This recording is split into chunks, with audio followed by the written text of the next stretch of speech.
Bien-aimés, je vous salue au nom de notre Seigneur Jésus-Christ. Et ce matin, je voudrais aborder avec vous un aspect de la vie de notre Seigneur, surtout que nous tombons dans la semaine sainte, un aspect parlant, un aspect magique, un aspect de gloire, parce que toute on va dire la beauté de l'enseignement de Jésus concernant la prière se retrouve comme présent dans ce moment. Et bien sûr, ce moment, c'est Jésus à Gethsémani. Jésus, après l'institution de l'Eucharistie, qui va au jardin des Oliviers pour prier son Père, pour parler à son Père. Et dedans, je vois la synthèse de tout ce qu'il y a comme enseignement de vie en matière de prière. La première des choses que Jésus fait, ou du moins la première des choses qui est frappant dans cette soirée de Gethsémani, dans cette nuit d'agonie, Jésus se retire à l'écart, il va à l'écart et il vient comme mettre en application une parole qui nous dit, quand vous priez, allez à l'écart, mettez-vous dans le secret avec votre Père et parlez dans l'intimité avec votre Père. Et là, il arrive au jardin de Gethsémani et il quitte ses disciples. Il quitte ses disciples et puis là, il va de côté, il va plus loin. Et là, il emmène avec lui Pierre, Jacques et Jean, les trois qui sont toujours au grand rendez-vous. Et là encore, il les laisse eux, là. Il va plus loin pour parler à son Père. La nécessité d'avoir un cadre d'intimité, d'un lieu d'intimité avec Dieu, avec notre Père en matière de prière. L'une des plus grandes beautés que Jésus nous enseigne dans tout son enseignement concernant le Père, c'est qu'il nous rappelle que Dieu est notre Papa, Dieu est notre Père. Et lui-même, il le met en application à Gethsémani. On dit tombant la face contre terre, il dit Abba, Père, Abba. Il appelle son Père Papa, il crie à son Père. Et quand il nous dit, quand vous priez, dites notre Père, notre Papa, appelez-le notre Papa. Et nous donc, quand nous rentrons dans l'intimité du Seigneur, se rappeler qu'il est notre Père. Que ce n'est pas un Dieu lointain que nous venons rencontrer, mais notre Père que nous venons rencontrer. Et il se met à genoux, signe d'adoration, il se fait petit, il s'écrase, il s'humilie devant le Père. Et quand nous rentrons dans la présence du Seigneur, nous aussi, nous sommes appelés à nous faire petits, à nous écraser. Pas écraser au sens de dire que nous ne sommes plus rien, mais nous nous imprégnons d'humilité pour rencontrer celui qui est grand et celui qui est tout-puissant, mais qui est aussi notre Père. Et là, il nous enseigne quelque chose de beau.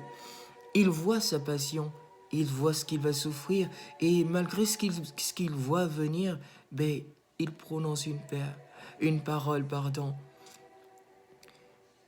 Père, si cette heure peut être éloignée de moi, mais non pas ce que je veux, mais ce que toi tu veux. S'il est possible que cette heure passe loin de moi, il supplie le Père, mais en même temps qu'il supplie le Père, il reste obéissant à la volonté de Dieu. C'est le plus beau, c'est le plus bel enseignement d'obéissance qu'on puisse nous donner. Et le Seigneur nous enseigne dans la parole, il dit que ta volonté soit faite. Dans notre Père qui es aux cieux, que ton règne arrive, que ton règne vienne, que ta volonté soit faite. Donc nous ne voulons pas forcément notre volonté, parce que nous savons qu'au travers de la volonté de Dieu, c'est toujours quelque chose de positif qui en découle, qui en ressort.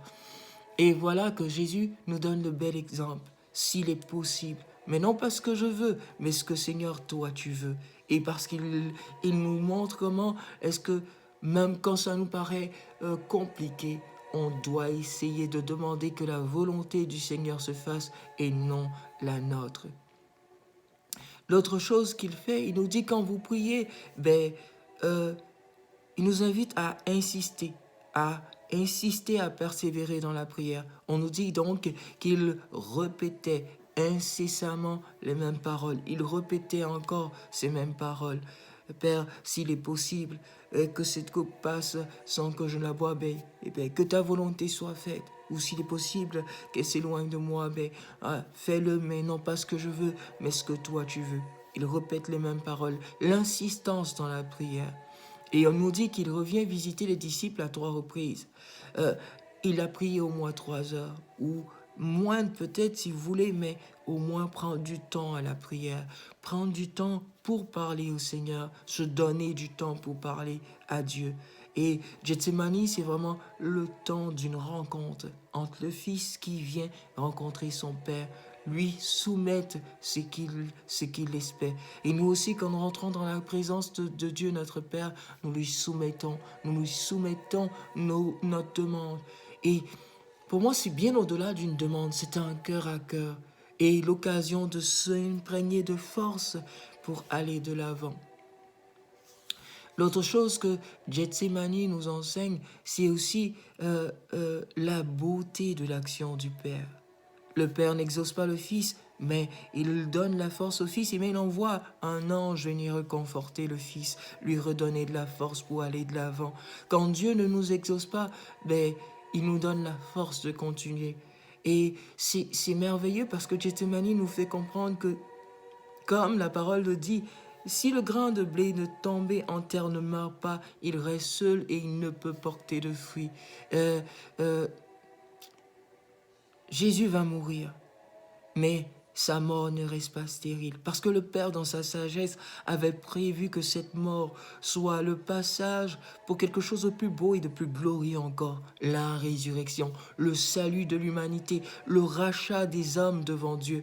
Et c'est quelque chose de magique. Et nous aussi, dans chaque passion, dans chaque moment difficile, si Dieu ne nous exauce pas, il nous donne bien sûr la force de continuer, mais bien plus encore, il permet que ce qui était occasion de mort, occasion d'anéantissement, deviennent par la suite porteurs de vie. Alors, c'est quelque chose de magique parce que c'est l'occasion de dire, ben, oui Seigneur, mais même si je passe par là, comme Christ est passé par la croix, ben, il y a quelque chose qui naît de la croix, il y a quelque chose qui naît de la mort. La mort ne reste pas sans résurrection.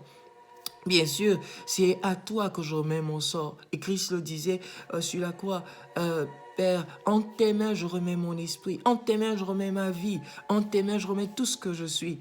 Mais nous aussi, nous devons faire pareil. Et je pense personnellement que Gethsemane est le summum de la prière.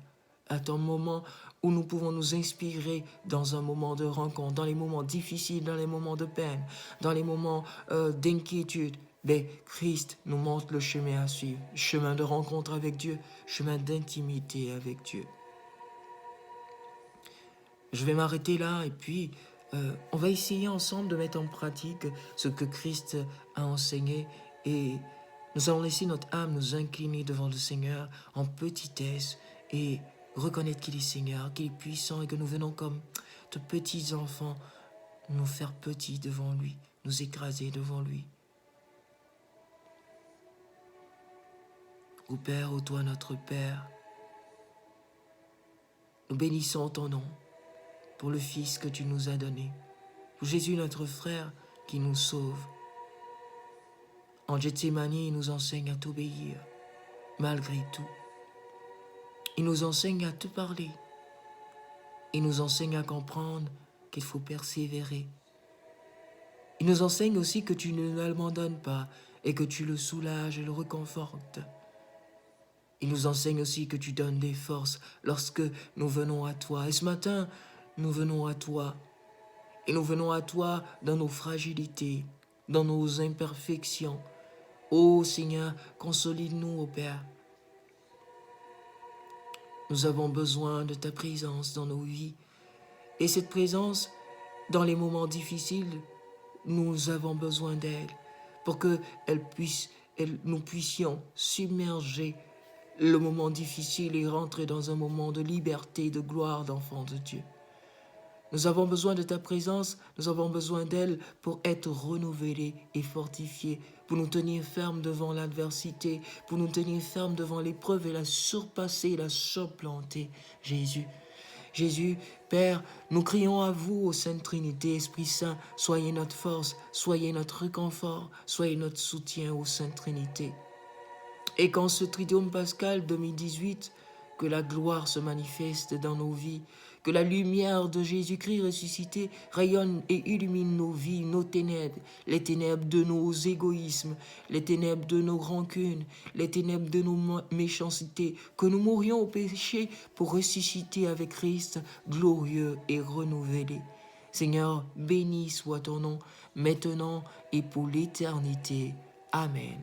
Je vous souhaite de joyeuses fêtes pascales avec l'abondance du Seigneur dans vos vies, dans la vie de vos familles, et que cette fête pascale 2018 soit des fêtes excellentes de gloire, de bénédiction et surtout d'amour et de partage.